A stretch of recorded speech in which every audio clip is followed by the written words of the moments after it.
YCP నాయకులు criminal gangs చాలాసార్లు నాకు బెదిరింపులు ఇచ్చినాయి. దానికి మించిన బెదిరింపులు నిజంగా నాకు తెలంగాణ నాయకులు వైసీపీ గుండాలు ఇచ్చిన బెదిరింపుల కంటే కూడా, చంపేస్తామని బెదిరింపుల కంటే కూడా నాకు తెలంగాణ ఎప్పుడు ఇవ్వాల. అసలు ఈ గొడవ అంతా ఎందుకు స్టార్ట్ అయింది? ఈ గొడవ అంతా ఎక్కడ స్టార్ట్ అయింది?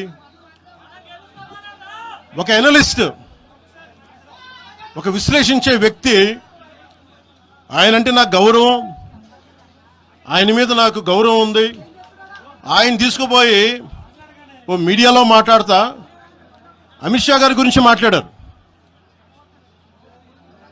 అమిత్ షా గారు నేను మాట్లాడుకున్నామంటే ఆయన విన్నారంటే ఆయన కూర్చొని తప్పుడు మాటలు మాట్లాడితే దాన్ని ఖండించే. నా మీద మనకు మాట అంటే మన జన సైనికులు ప్రతి చోట ఏదో కూర్చొని ఒక కేసులు పెట్టారు కూడా నాకు తెలియదు. తెలిసిన వెంటనే చెప్పాను, అవన్నీ వదిలేనని చెప్పాను నేను. అవన్నీ మళ్ళీ ప్రెస్ క్లబ్లో పోయి మీరు తిడుతూ ఉంటే, ప్రాంతీయ విద్వేషాలు రెచ్చగొడితే దాంట్లో కూర్చోబెట్టి ఎంతకాలం చేస్తారు?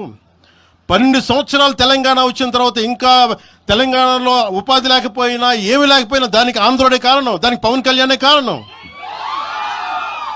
పరిశ్రమల్లో ఈ లెక్కల్లో ఇంక మీరు ఎప్పుడు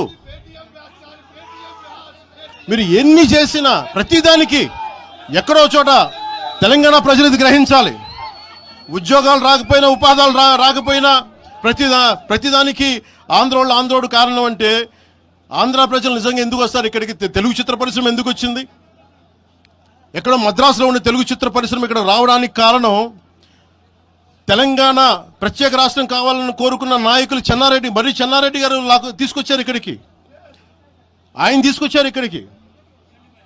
50 సంవత్సరాలు కలిసి ఉన్న రాజధాని ఇక్కడ సడన్గా పోయి మీరు ఇక్కడ రాకూడదు అని కొంతమంది నాయకులు, తెలంగాణ ప్రజలు వేరు. నేను మొదటి రోజు నుంచి చెప్తా ఉన్నా, పాలకులు వేరు, ప్రజలు వేరు.